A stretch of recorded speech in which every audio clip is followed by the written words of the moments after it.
President Darcy, distinguished guests, fellow Rotarians. It is with great pleasure that I introduce you Jennifer Duncan, CEO of Time for Kids. I met Jennifer here at one of our lunches a few months ago. She was here with Time for Kids Chairman Ben Scales. As you know, one of my focuses for this year in my role of VP of Community Service has been to find a small, South Australian-based, non-profit organization with DGR status, with whom the Rotary Club of Adelaide can develop a strong bond that can benefit both organizations.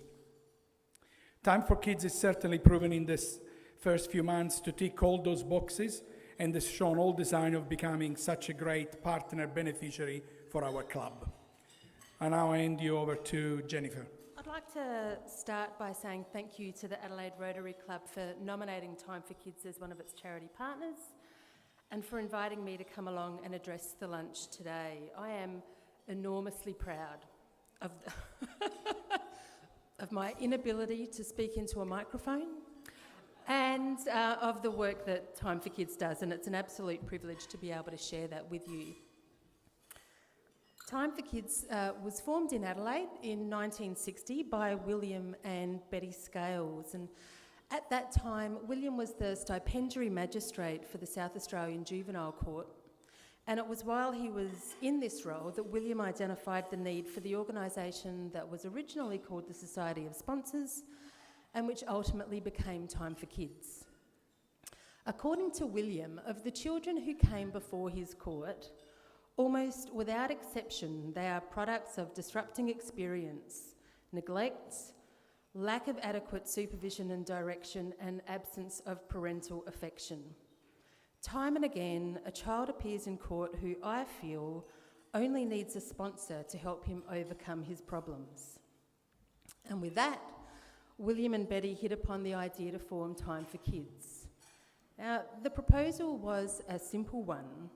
For children who lack the nurture, support, love and positive role models required to fulfil their potential, we would provide them.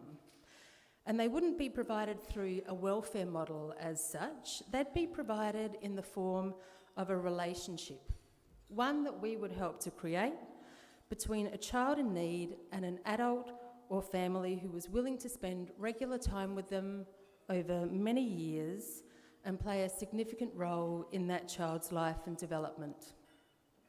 To become an extra source of family support to the child, but a special family, one that brought with it experiences and knowledge and therefore opportunities that sat far beyond any that our children might otherwise have expected to receive. This program that William and Betty started in 1960 is the program that we continue to deliver today. And we continue to deliver it under the leadership of their grandson and our president, Ben Scales, who, as Adriano has mentioned, has been along to this lunch before and I know is actually incredibly disappointed that he can't be here speaking with you today. Children come to us from many different sources, but primarily they come through referral from government and non-government agencies working with families who are doing it tough and who, for a range of different reasons, may struggle to provide their children with the nurture and care that they need to thrive. They're often children who've experienced more hardship and hurt in their short lives than the average adult might have endured. They're often children who've had to grow up very fast, taking on responsibilities well beyond their age and who, without our help, would miss out on a childhood altogether. And they are all children who've been identified as able to benefit from having extra support to ensure that they fulfil their potential. Whether it's that they've experienced a background of domestic and family violence, or have been the subject of abuse or neglect themselves, whether it's because they live in a family that has no connections or support networks of its own, perhaps because of parental illness, mental or physical, or because their family's financial hardship places it in isolation from the rest of the community, our kids' lives can be very tough. These are kids who need an extra hand. They need a safe place from which to do normal things, because this often isn't an option at home. They need people who are able to wholly and fully focus on them, their needs, their well-being, and be relied on to put their interests first. Our small team of staff supports over 200 volunteer carers each year to change the lives of our children, and together we work to give what every child deserves, indeed has a right to, and that's a childhood. A childhood filled with love, laughter, pleasure and positive learning, and a childhood that nurtures a happy and fulfilled adulthood. As we often say to our carers, it's not what you do with your Time for Kids child that makes the difference, but the way you do it. We speak about the extraordinary in the ordinary, opportunities, experiences that you and I might take for granted, but which are the very things that can be missing from our children's lives and are the very things that our children yearn for and which help them to thrive. No one expresses how this feels for our children better than Kimberly, a young woman now in her 20s, talking here about her childhood memories of time spent with her Time for Kids family. She says, "I just had this kind of huge family existence, and that's what resonates for me the most. Just being completely acknowledged by people that don't owe me one single thing, but treat me like their own. I was just normal to them, nothing out of the ordinary.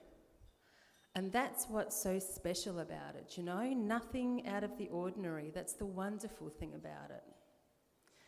In becoming members of our children's extended family, our carers become a source of support, advice, nurture and love that often follows our children throughout their lives.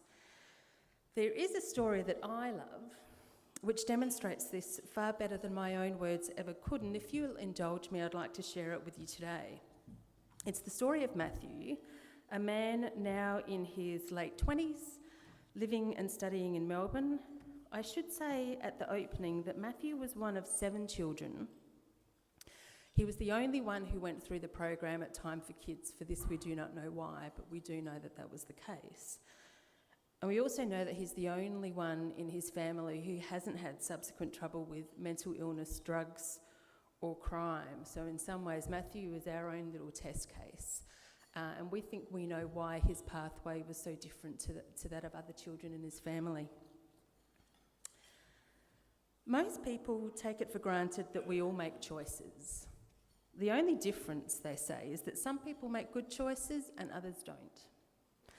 But I believe there are people who just do things. They don't make choices at all because they don't think they have any choice. And that's probably how I'd have been if I hadn't met my other family. I have 6 brothers and sisters. My father battled severe mental illness and wasn't in our lives much. He died several years ago and I don't have one photograph of him.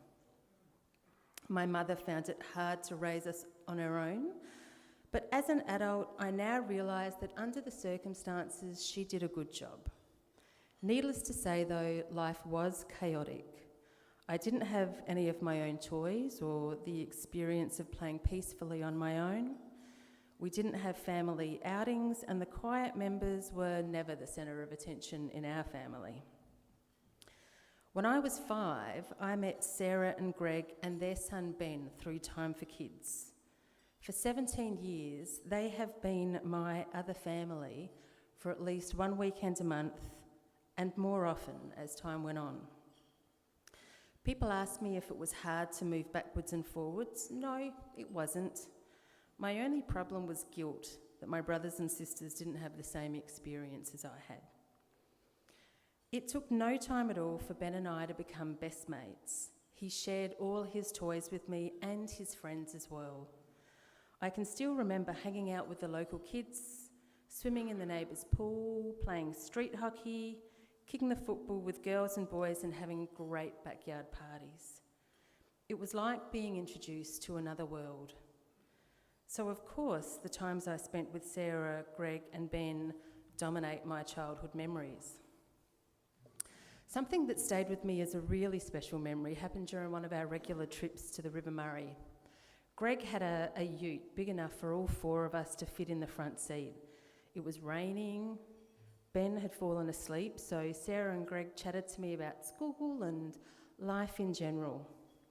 I still remember how great it felt just to have someone to talk to like that. One of the things we talked about was the music festival coming up for my school choir. Sarah asked me to sing for them, so I did, and I didn't stop for the rest of the trip. It made me so confident when the time came for me to sing at the festival, and that sort of thing never happened at home. Even now, as an adult, I get a really good feeling when I think about it. There are lots of other memories too. If I hadn't met Sarah, Greg and Ben, I know that as a child, and maybe even as an adult, I would never have camped under the stars, cooked marshmallows over the fire, caught my first fish, ridden on the cockle train, or trekked around Granite Island. But it was the day-to-day activities that influenced my life most. It was far more than just a break for me. I saw the world in a different light just from spending time at home with them. They didn't go out of their way to do anything special. They were just there, being themselves and doing what they always did. It was the simple things, like being asked what I wanted for dinner, being offered the most comfortable chair in the house, having my friend to my own birthday party, even the experience of talking about experiences. I would never have been given these choices at home. When it was time to think about high school, Sarah encouraged me to apply for a scholarship to one of Adelaide's best. I couldn't believe it when I was accepted. It wasn't an easy transition, mainly because there were a few bullies at the new school, but I soon learnt that if I didn't take notice of them, they lost interest. Sarah also gave me the courage to take my first trip overseas, and now I look back with pride that I travelled alone to the United States and worked for months as a youth worker for homeless and foster kids when I was still a teenager myself. And I loved the experience. After America, everything and anything was possible. Back home, Sarah supported my work as a volunteer telephone counsellor and youth mentor, and she was there for me as well when I organised camps and day activities for young people. She and Greg helped me when my brothers and sisters had problems with child abuse, mental illness, drugs and alcohol, and breaking the law. A year after my return from the US, I went to India, where I worked as a volunteer in a home for the dying and in a school for children with severe mental and physical disabilities. 2 years later, I went back to India again, this time to work with street children and women. In between my travels, I completed a 4-year social work degree at uni, again as a result of Sarah's encouragement. The idea wouldn't have entered my head if it hadn't been for her. None of my siblings have gone to uni.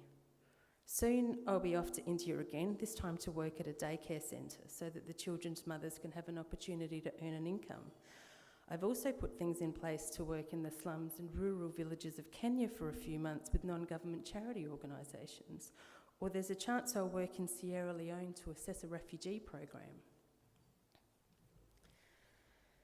So do you see what I mean about choices?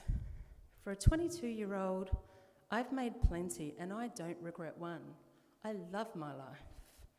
And I'm so grateful Sarah and Greg encouraged me all the way to step out of my comfort zone.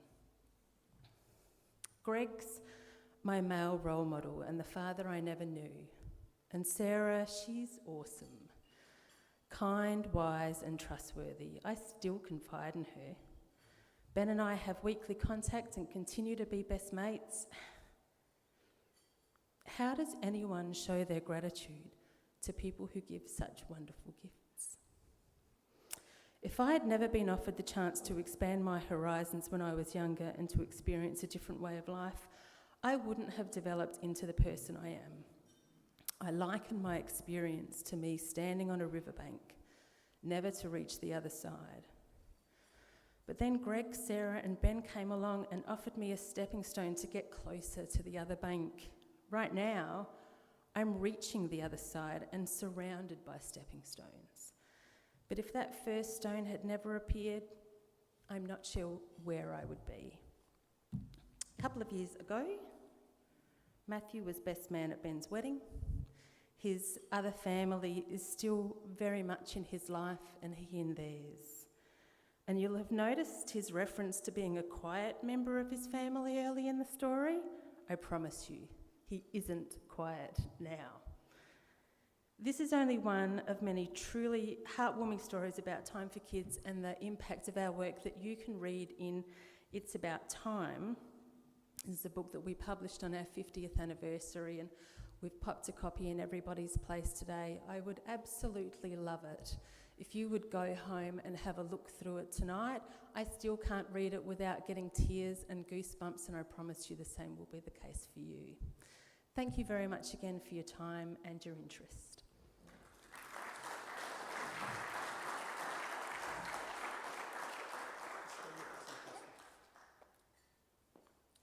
Do we have any questions for Jennifer? Yes, Peter. Thank you very much for an inspirational talk. Just a question around children from some of the new ethnic communities that we're seeing coming away home or Australian, or Extra. Just one quick comment on what sort of support you're being asked to support, how many children you're being asked to support from those sort of communities. We've actually recently put ourselves forward to deliver our program specifically to culturally and linguistically diverse children, particularly from new arrival communities. A lot of what we do within that is the same. I guess the thing that differs in terms of how we deliver that support, and we have 30 children at the minute that we're working with within our program, is making sure that we are engaging with the kids but also engaging with the families. One of the reasons that we wanted to put forward this support is because there does tend to be a pattern for new arrival communities of something of a divide opening up between parents and kids as they carry really different expectations forward into what their children's lives would look like. So we hope that within the program that we are providing for our called kids, we're not only delivering the tried and true Time for Kids program, but that we're also helping make sure that a division doesn't open up between kids and families. Make sure that our carers are also really engaging parents and helping them to adjust to the new set of expectations that they might have for what their children's lives will look like in what is really a very different community to the one that they grew up in.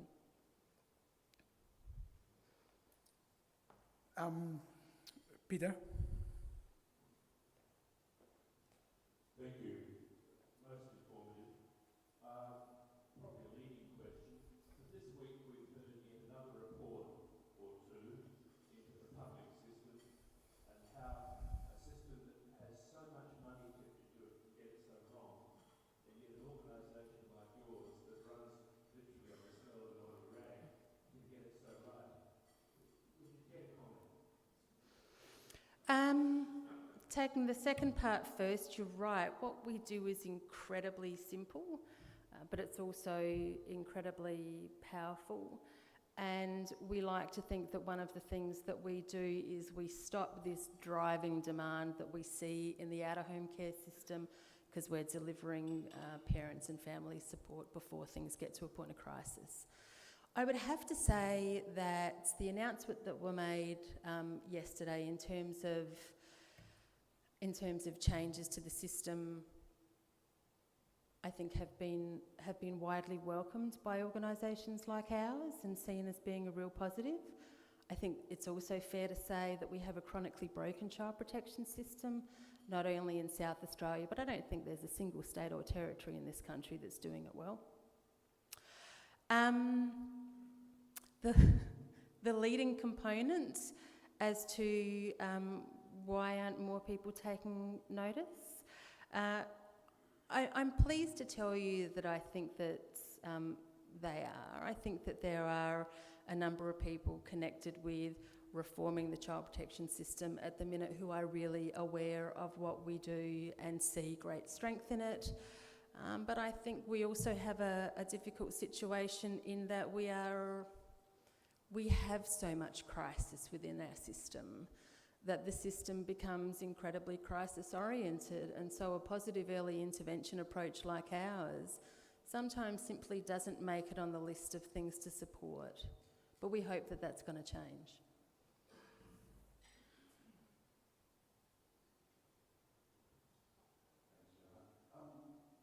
Just intriguing, you read the story about Matthew, he said he's guilty about his siblings not being the same arrangement. How do you choose Matthew as opposed to the others, and what happens to the others? Yeah, it's funny, isn't it? Again, we don't know why it was Matthew that came into the program rather than his other siblings, and I'd have to be frank with you and say I don't think his mother knows either, because in the conversations that we had that go to the history of why Matthew was with us rather than one of the other children, she has some confusing explanations as to that. Clearly there was a need for the other kids. And again, we don't know why they didn't. But I guess what I can say is that when we talk about our program, we often talk about our carer families gifting their social capital, their knowledge, their experience, their wisdom, their ability to navigate the system and more broadly to navigate life in order to achieve a successful outcome, which is what so many of our families lack for whatever reason. And what we do know about the story of Matthew and Sue in the story? Sue in real life, anyway. Is that social capital that they gave to Matthew actually made its way to the other kids within the family as well.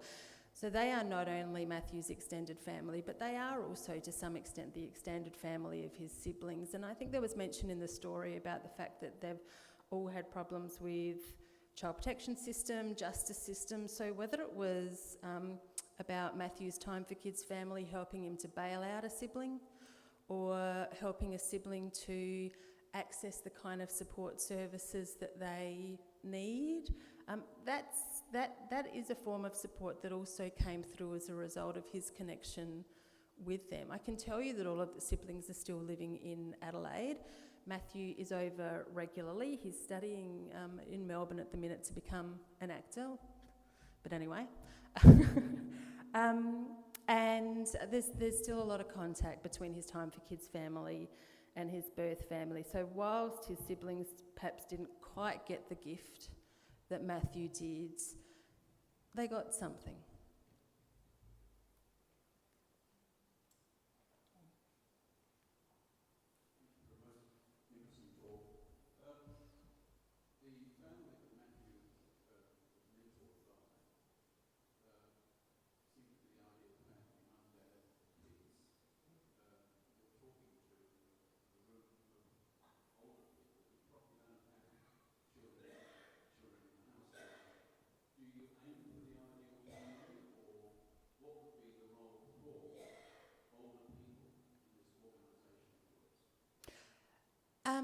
It's interesting that you should mention them as the ideal family. The couple in that story actually ended up breaking up. So they might not necessarily see themselves as having been the ideal family, but that didn't stop them from continuing to be there for Matthew, as well obviously as their own son. I guess what we look for is attitude. We look for people who like kids, want to care for a kid, want to make a difference in somebody's life, whether they are old or young, married or not, have kids of their own or don't. Our carers come in all forms and all permutations, and the thing that distinguishes the perfect placement for one of our kids is compatibility, and that's our job. We provide the matchmaking service. But the other thing that really distinguishes a great placement for a child is that they are paired with somebody who they can see as a friend, who sees them as a friend, and beyond that, a loved one. And once you get that right, The rest is just fluff.